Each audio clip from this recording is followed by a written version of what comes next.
Hey mamas, it's your Cajun Stork here. Not having your cell phone at your birth could literally be life-saving. The hormone oxytocin is considered the love hormone. It's the same hormone you release when you are hugging someone for a long period of time, when you are cuddling or skin to skin with your baby or your husband. Oxytocin is the hormone that also causes uterine contractions. You've probably heard of the synthetic version called Pitocin, which is what they use to induce labor.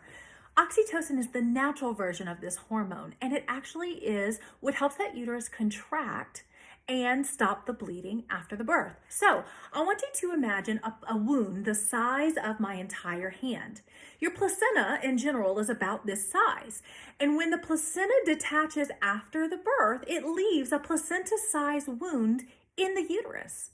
And if I had a placenta-sized wound on my leg, how would we stop the bleeding? We would apply pressure to the wound. Well, thankfully, our bodies were so perfectly designed that the other side of the uterus actually applies pressure and stops the bleeding through contractions. Contractions are stimulated with the hormone oxytocin. So how does not having your cell phone in the room save lives? When dad is present for the birth, when he's not texting on his phone or watching TV, but he is actually present.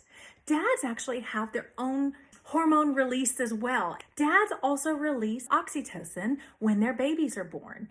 And if we can get those phones put away and get dads to be present in the birth and love on his woman and show his pride in her for all the work that she just did bringing their baby earthside, believe it or not, dad connecting with mom at the delivery can actually increase mom's oxytocin, which decreases her risk of bleeding.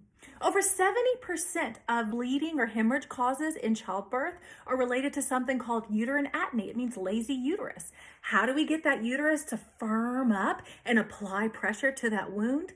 Oxytocin, the love hormone. We get our baby skin to skin, we try to breastfeed, we keep dim light, soft voices, and let dad and mom have an opportunity to connect. Guys, I have seen minimal amounts of blood loss when dads are present in the birth. So my midwife tip today, put your phone away, be present, enjoy this experience. It's one of the best experiences you guys will get to have together as a couple. Thanks for watching. Bye-bye.